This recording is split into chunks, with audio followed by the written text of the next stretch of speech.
Good morning students. तो class 12th के अंदर रेनबो बुक पढ़ रहे हैं जिसका सेकंड लेसन चल रहा है। लेसन का नाम है ए रूम 10x8, एक कमरा 10x8 का। तो सभी स्टूडेंट्स अपनी अपनी बुक के अंदर ध्यान देंगे और इस लेसन को आज पढ़ेंगे। जो इसका नेक्स्ट पैरा है उसे पढ़ना स्टार्ट करते हैं। तो मैं इससे पहले आपसे बताना चाहता हूँ कि इस लेसन में जो श्रीमती मलिक है वह अपने पुत्र वधू और पुत्र से बातचीत कर रही है और उनके बारे में कुछ बातें बता रही है। तो आइए जो आज नेक्स्ट पैरा है उसे पढ़ना स्टार्ट करते हैं। Suddenly it occurred to Mrs. Malik that maybe the figure painted by the artist was that of her daughter-in-law। देखो आर्टिस्ट का अर्थ होता है गृह शिल्पी। अब अपने साथ साथ में एक एक लाइन की हिंदी अनुवाद करेंगे। तो देखिए इस लाइन के साथ साथ में हिंदी अनुवाद देखेंगे कि अचानक श्रीमती मलिक के दिमाग में आया कि हो सकता है कि गृह शिल्पी द्वारा बनाई गई आकृति उनकी डॉटर इन लॉ का अर्थ होता है पुत्र वधू की, उनकी पुत्र वधू की हो सकती थी। हाउ कुड दैट बी, ऐसा कैसे हो सकता था। ये बात कौन कह रही है, जो श्रीमती मलिक है वह कह रही है कि हाउ कुड दैट बी, कि ऐसा कैसे हो सकता है। She was nowhere on the scene when the plan of the house was prepared का अर्थ होता है तैयार करना। वह तो कहीं थी ही नहीं जब मकान की योजना बनाई गई थी।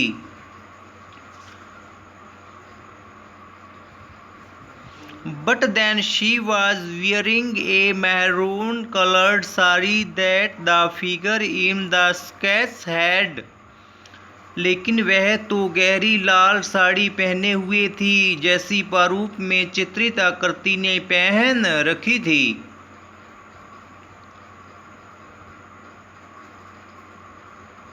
Yes, it was maroon colored. Mrs. Malik never liked maroon color। हाँ यह गहरा लाल रंग ही था। श्रीमती मलिक ने कभी भी गहरा लाल रंग पसंद नहीं किया था। जो क्या है, श्रीमती मलिक थी वह गहरे लाल रंग को कभी पसंद नहीं करती थी। It was too loud of her taste, यह उनकी पसंद से ज़्यादा अच्छा कलर नहीं था, अर्थात यह उनकी पसंद से थोड़ा भड़कीला कलर था। It was girls like her daughter in law who were found of maroon colour. ये तो उनकी बहू जैसी लड़कियां ही थी जो गहरे लाल रंग की शौकीन होती थी। अर्थात जो क्या है श्रीमती मलिक है वह बता रही है कि जो क्या है उनकी पुत्रवधू जैसे ही औरतें थी जो क्या है गहरे लाल रंग की साड़ियों को पसंद करती थी। आगे नेक्स्ट पैरे को देखते हैं। She can wear maroon surely said Mrs Malik to herself, I wish she could also work as hard as I did. यह निश्चित ही गहरा लाल रंग पहन सकती है। श्रीमती मलिक ने मन में सोचा, मैं चाहती हूँ कि वह भी उतनी ही मेहनत करे जितनी मैंने की थी। इसमें क्या है, जो श्रीमती मलिक बता रही है कि जो उसकी पुत्र वधू है वह उतनी ही मेहनत करे जितनी की मेहनत मैंने की थी। अर्थात जब क्या उनके मकान बनाए जा रहे थे तब श्रीमती मलिक की देखरेख में यह सभी कार्य हुआ था, अर्थात उसने खूब मेहनत की थी। I had every brick of the house laid before my eyes. Brick का अर्थ होता है ईंटें। मैंने घर की प्रत्येक ईंट मेरी आंखों के सामने रखवाई थी। कौन कह रही है, श्रीमती मलिक कह रही है कि मैंने अपने घर की प्रत्येक ईंट को अपनी आंखों के सामने ही रखवाया था। इन सन एंड रेन, धूप और बरसात में, अर्थात वह धूप और बरसात में ही कड़ा परिश्रम करती थी। I should on the site surprising the constructions from early in the morning till late in the night। मैं निर्माण स्थल पर जल्द सुबह से देर रात तक निर्माण कार्य की देखरेख करने हेतु खड़ी रहती थी।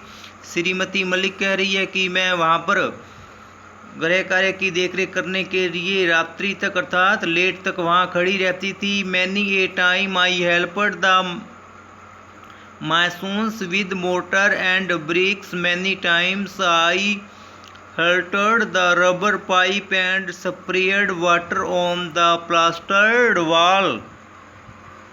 कई बार मैंने कारीगरों की मदद सीमेंट मसाला एवं ईंट ढोने में की थी। कई बार मैंने रबर के पाइप को घसीटा था और प्लास्टर की गई दीवार पर पानी छिड़का था।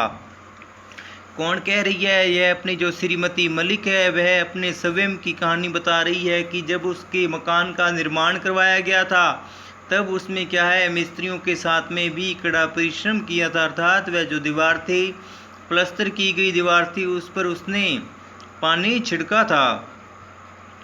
आगे नेक्स्ट पैरे को देखो। Then they reached the house, फिर वे घर पहुंच गए। किसकी बात हो रही है? श्रीमती मलिक, उसका पुत्र और उसकी पुत्रवधू जब वे घर पहुंच गए। रीच्ड का अर्थ होता है पहुंचना।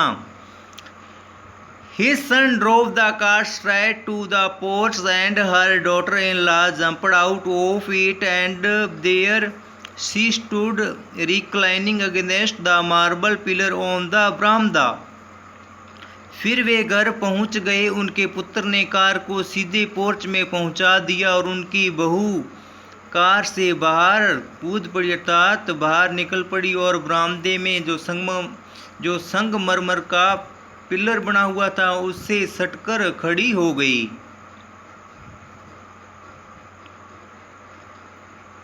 Exactly the way the artist had painted the figure in the sketch, Mrs. Malik felt a wrench in her heart. Maybe the artist had mocked at her। ठीक उसी तरह जैसे गृह शिल्पी ने नक्शे में चित्र खींचा था, श्रीमती मलिक ने दिल में अत्यधिक उदासी महसूस की थी। हो सकता है कि गृह शिल्पी ने उनका मजाक बनाया हो, अर्थात जो गृह शिल्पी ने उसको नक्शा तैयार करके दिया था वह सोच रही है कि उसने क्या है, मेरे बारे में कुछ मजाक उड़ाया हो।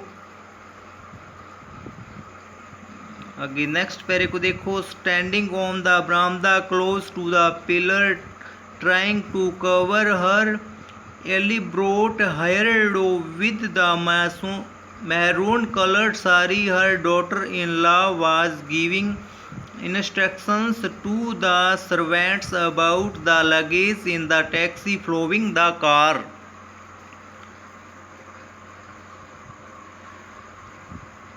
जो क्या है, बरामदे में खड़े होकर खंबे के पास अपने कलात्मक बालों के जूड़े को गहरे लाल रंग की साड़ी से ढकने का प्रयास कर रही थी। कौन? जो श्रीमती मलिक की पुत्रवधू थी, वह अपने बालों को साड़ी से ढकने का प्रयास कर रही थी। उनकी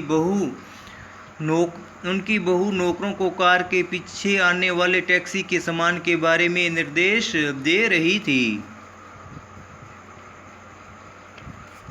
The luggage had been removed from the taxi।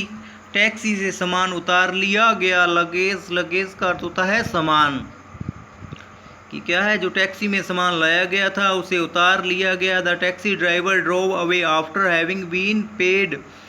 पैसे दिए जाने के बाद टैक्सी ड्राइवर अपनी गाड़ी ले गया, अर्थात पैसे देने के बाद में जो गाड़ी ड्राइवर था वह वहाँ से चला गया। Mrs Malik was still sitting on the back seat on their car. Shrimati Malik अभी भी कार की पीछे वाली सीट पर बैठी हुई थी, अर्थात वह नीचे नहीं उतरी थी। वह क्या, जो कार की पीछे वाली सीट थी वह वहीं बैठी थी और कुछ सोच रही थी। She had a strange sinking sensation. उन्हें एक अजीब सी बेहोशी की अनुभूति हो रही थी।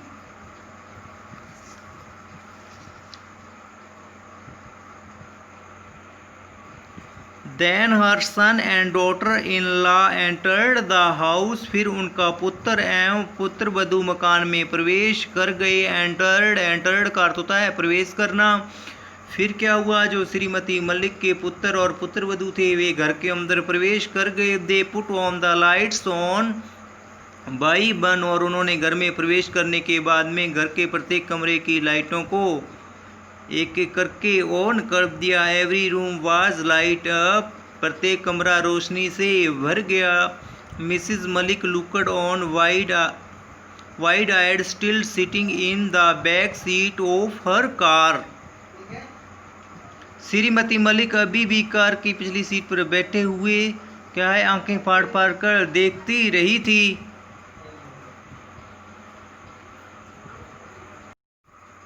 इसमें क्या बात हो रही है कि श्रीमती मलिक अभी भी कार की पिछली सीट पर बैठी हुई अपनी आंखें फाड़ फाड़ कर इधर उधर देख रही थी। In the excitement nobody seemed to have remembered to open the door for the way it was done। लगता है कि उत्तेजना के माहौल में किसी ने भी कार के दरवाजे को उनके लिए हमेशा की तरह खोलना याद नहीं रखा, अर्थात जो श्रीमती मलिक थी वह वहीं बैठी रही। तो आज के लिए इतना ही पढ़ेंगे, इसके बाद में जो नेक्स्ट पैरा है वो अपने कल पढ़ेंगे। तो सभी स्टूडेंट्स एक बार इस लेसन को पढ़ के देखेंगे। तो आज के लिए इतना ही। Okay, bye bye, have a nice day.